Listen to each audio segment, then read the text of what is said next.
not really about knowing anything. It's about where to go to get the information. No people? No. Who built them? No people built the pyramids. We've been led to believe that this is how much they worshipped their dead bodies. Right. But the evidence doesn't show any of that. Katt Williams just said something the world wasn't ready to hear. He's talking about ancient power, lost knowledge, and technology that may have existed long before history admits. From temples that might have generated energy to secrets buried deep inside the pyramids, he says the truth has been hiding right in front of us, and once you see it, you'll never look at the past the same way again. What he reveals here connects everything we thought we knew about science, gods, and human history into one story that's never been told like this before. People were coming to this region for their information and their knowledge and their things that were forbidden, and these were not these were the highest of human civilization. Holy shit. Is this weed talk, Joseph? No, this is so legit. Katt Williams believes there were places on Earth where people once traveled to seek forbidden knowledge, not for worship, but for understanding. These regions, he says, were the highest points of human civilization, where truth and discovery were treated as sacred. Across history, records from Egypt, Mesopotamia, and Sumer show travelers journeying across deserts and seas to study under temple priests and scholars. Ancient texts from the Library of Ashurbanipal describe mathematics, medicine, and astronomy long before Greece ever had its academies. The House of Life in Egypt was said to contain thousands of scrolls detailing how the body, the stars, and the earth were connected. Many of these teachings later reappeared in other cultures, hinting that knowledge flowed through hidden networks of trade, migration, and mystery schools. Whether Katt Williams is right that this wisdom came from something beyond human reach, the evidence still shows that early civilizations treated knowledge as divine power.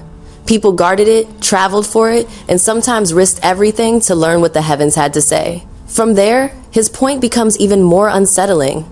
If you were to read like thousands of books about people that knew a bunch of shit, like you start finding out that it's not really about knowing anything, it's about where to go to get the information. So like when we look at all the ruins all around the world, like we're not seeing ruins of colleges and universities and all of that.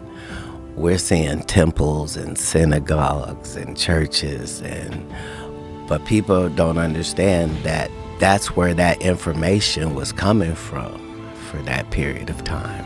When we went to these temples, they weren't in there singing and reading from a book. They were in there being taught things that they were able to go put into practice. Katt's point is that many temples functioned as centers of research. They were places where mathematics, medicine, and astronomy were observed and recorded. The priests acted as scholars who documented how the world worked. Their rituals often contain lessons about light, sound, and energy translated through symbols instead of textbooks. Katt believes this is why so many sacred sites share the same precision and purpose. They were laboratories made of stone, built to preserve what the ancients discovered about the universe. From there, his ideas begin to challenge how we define civilization itself. 100% of the writings across the world, whoever said anything about space or the universe or what was out there, why were all of them correct, Joe? It's not even possible. Like, how did they know that Mars was the red planet, and why was it a worldwide fact? Right. Planetarily, that Saturn had rings, like, based upon what information? Because nobody worldwide is disagreeing. Katt Williams believes the ancients couldn't have all been guessing. Every civilization that wrote about the heavens seemed to describe the same truths. Mars as the red planet, Saturn as the one with rings. None of them disagreed. To him, that's not a coincidence. Historical evidence shows that ancient cultures studied the skies with an intensity that still amazes modern scientists. The Babylonians recorded planetary movements that match what we know today. The Egyptians aligned their pyramids to stars that mark true north. The Dogon people of Mali described the Sirius star system with accuracy that shouldn't have been possible without telescopes. These facts lend weight to Katt's claim that ancient observers were tapping into something far beyond primitive stargazing. He suggests that this shared knowledge came from a higher source, not necessarily divine, but advanced, structured, and deliberate. How could civilizations separated by oceans describe the same planets and constellations in such detail? It implies communication, or perhaps influence that reached across the entire ancient world. Whatever that source was, it guided humanity to understand the universe long before modern science could measure it. What comes next adds another layer to that mystery. Even Tesla says that this is where he came to get the information. But if you follow that information pathway, it leads you to this character called Thoth, right? And the emerald tablets of Thoth are literally mind-changing and mind-blowing, just because you understand when this was written and the terminology being used is When was it written? far too accurate for now. Katt Williams claims that Nikola Tesla, one of history's greatest inventors, drew inspiration from the same ancient sources of wisdom that early civilizations once guarded. He mentions that if you trace the origin of that information, it leads to a figure called Thoth and to the emerald tablets attributed to him. The emerald tablets are real texts in historical record, though their authorship is debated. They are linked to the teachings of Hermes Trismegistus, a fusion of the Egyptian god Thoth and the Greek god Hermes. Scholars date the earliest versions to around the 8th century, but their ideas reach back much further. The tablets describe a universal principle that connects all creation, summarized by the line, "As above, so below." Alchemists and philosophers for centuries believed these writings revealed hidden laws of nature and transformation. Katt says the emerald tablets changed his perspective entirely. To him, they hold knowledge about how reality operates at every level, the same truths Tesla may have sensed when creating wireless energy or studying resonance. He believes the wisdom in those tablets wasn't myth, it was encoded science, written by those who understood how energy and consciousness were one. And from here, his ideas turn even more esoteric. It's given in first person, and that's not possible. The things that are being said are impossible. Enough time has passed, though, that it's not like that. He literally says, hey, there's a spaceship on Earth, and this is where it is. Katt Williams points out that the emerald tablets are written in the first person, something unusual for ancient records. He says it feels as if someone is describing real experiences instead of myths or teachings. That detail is what makes him stop and think. The text speaks about forces, energies, and technologies that do not belong to the time it was supposedly written. It even describes a ship that exists on Earth, placed in a specific location. To Katt, this is too specific to ignore. Researchers who examine the Hermetic writings have also noted the strange tone of the text. It gives instructions, observations, and statements about movement between the Earth and the heavens. To many readers, it sounds like testimony rather than storytelling. Katt sees this as proof that whoever wrote those words understood something modern people have forgotten. The message feels alive, not symbolic, as if left by someone who wanted future generations to find it. This is that thing that you see that all the Anunnaki guys that have that look like a wristwatch, and they always have it, and you're always trying to see what that is. Yeah, what is that? It is a time, and it's a compass. It's a time-keeping compass. Katt Williams points to a strange detail in ancient carvings. The Anunnaki are often shown wearing something on their wrists that looks like a watch. He says it isn't jewelry, it's a time-keeping compass. In Sumerian art, these circular objects appear again and again. Historians call them symbols of power, but Katt believes they were real tools for measuring time and navigation. Ancient texts describe the Anunnaki as teachers who gave humanity calendars and knowledge of the stars. If they carried such a device, it could explain how early civilizations tracked celestial cycles with accuracy that still surprises researchers today. To Katt, that wrist device represents evidence of forgotten technology. It hints at an age when visitors from beyond Earth brought tools and knowledge to change the course of human history. And that leads him directly into his next claim about how the pyramids were built. No people built the pyramids. No people? No. Who built them? No people built the pyramids. And if you look around the world, you see certain telltale things that let you know that advanced machinery was in usage.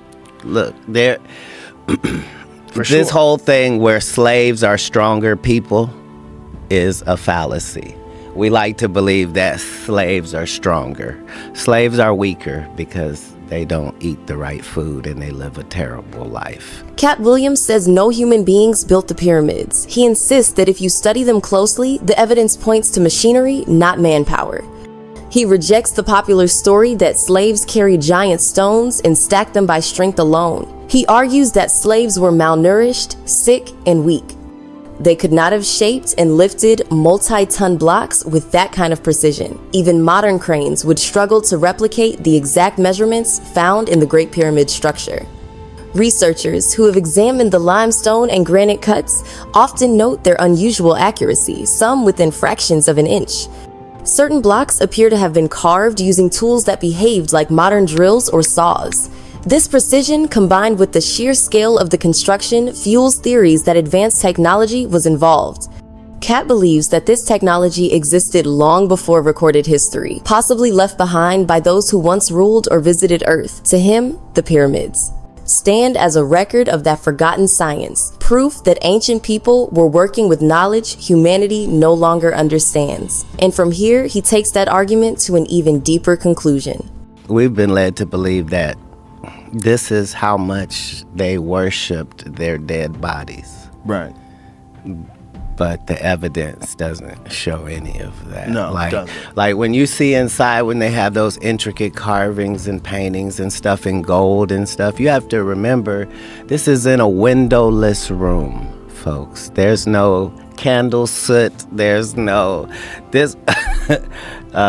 it's clearly a power plant and built specifically for that location on this planet. Katt Williams questions one of the oldest explanations in history, the idea that the pyramids were tombs built to honor the dead. He says the evidence inside doesn't match that story at all. He points out the carvings, the paintings, and the gold-covered walls found deep within those structures. These were placed in rooms completely sealed from sunlight, without windows or traces of soot from torches or candles. According to him, that means something else was powering the light that made those artworks possible. Some researchers have also noted this mystery. The absence of soot has led to theories involving polished copper mirrors or chemical lamps, though no definitive proof has been found. Katt believes the answer is far simpler: they were using energy. He calls the pyramids power plants, designed with purpose and placed precisely where the planet's natural energy lines intersect. He claims their alignment with Earth's magnetic field was intentional, that these structures were part of a system meant to harness and distribute power long before modern electricity. To him, this changes everything about what we think ancient people were capable of. What follows is his boldest claim yet. What do you think it was powered by? The hot water springs underneath it. When asked what the pyramids were powered by, Katt Williams replies that they drew energy from the hot water springs beneath them. He explains that the ancient builders placed the structures in that exact location for a reason. The movement of heat and water beneath the limestone, he says, created a constant natural charge that flowed through the pyramid's design. The Giza Plateau is known to contain underground channels and layers of rock that conduct vibration. Some researchers have suggested that these geological features could produce small electrical currents under pressure. Katt believes the ancients understood this long before modern science did. To him, they were not worshiping the land, they were using it. He describes the pyramid as a machine that captured energy from the earth and redirected it upward, turning natural forces into usable power. In his view, this technology wasn't symbolic or spiritual. It was practical, engineered, and deliberate. Every mystery, every structure, and every fragment of forgotten knowledge points back to one truth. Everything comes from a deeper source. Whether that source exists in the stars or within the energy of creation itself, it connects all life and knowledge. Across cultures and centuries, humanity has chased the same question: where does wisdom begin? Katt calls that origin God. He believes every discovery, every invention, and every burst of genius is just a reflection of that greater intelligence. The biggest deception, he says, is the belief that ancient people were less advanced than we are today. That illusion keeps us from seeing how much they truly knew. For him, the lesson is clear. The ancients were not guessing, they were remembering. Their temples, symbols, and writings were reminders of what humanity once understood, that knowledge, energy, and divinity were all one. Theory comes in. The greatest trick is to make us believe that people back then were dumber and we're smarter. Right. And that whole thing is a fallacy. Yeah, that's And definitely not real. If you enjoyed this video, don't forget to like, subscribe, and turn on notifications so you don't miss any of our future uploads. Share your thoughts in the comments. What do you think the ancients really knew? Your perspective might just open the next big discussion. Take care, and we'll see you in the next one.